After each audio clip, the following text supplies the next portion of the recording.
Posibleng maramdaman na sa susunod na linggo ang epekto ng tumitinding tensyon sa pagitan ng Iran, Israel at Estados Unidos.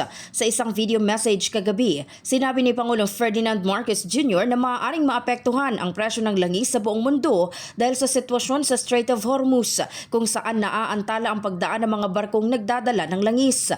Dahil dito, ayon sa Pangulo, asahan ang malaking pagtaas sa presyo ng produktong petrolyo sa susunod na linggo. Sa susunod na linggo, inaasahan ang pagtaas ng presyo ng petrolyo. Tinatayang tataas ang presyo ng gasolina ng 7.48 pesos kada litro, diesel ng 17.28 pesos at kerosene ng 32.35 na piso.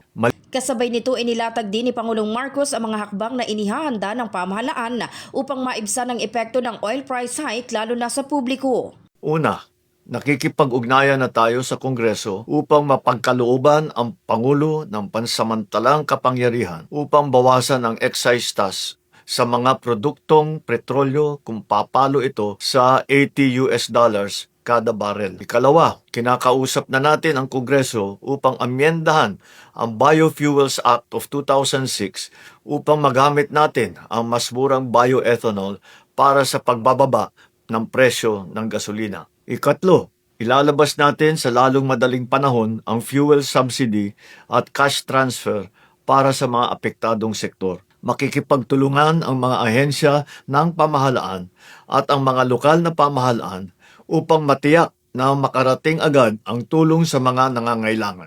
May pakiusap naman at babala ang Pangulo sa mga negosyanteng posibleng manamantala sa sitwasyon. Kasabay nito, patuloy na minomonitor ng pamahalaan ang presyo ng mga bilihin sa mga pamilihan upang matiyak na walang mananamantala sa sitwasyon na ito. Nakikiusap ako sa ating mga negosyante at mga trader, huwag ninyo sanang samantalahan ang sitwasyong ito. Pinapaalala ko sa lahat na ang hoarding at ang profiteering ay labag sa batas. Para din makatipid sa enerhiya, inanunsyo ng punong ehekutibo ang pagpapatupad ng 4-day work week sa ilang tanggapan ng pamahalaan. Para naman sa bahagi ng pamahalaan, simula sa Lunes, 9 ng Marso, pansamantala nating ipapatupad ang 4-day work week sa ilang tanggapan ng ehekutibo. Hindi kabilang dito ang mga nagbibigay ng emergency o pangunahing serbisyo gaya ng mga pulis, bumbero at mga tanggapan na nagbibigay ng frontline services sa publiko. Kaugnay nito, naglabas din ang Malacanang na Memorandum Circular No. 114 na magsisilbing gabay sa mga ahensya ng gobyerno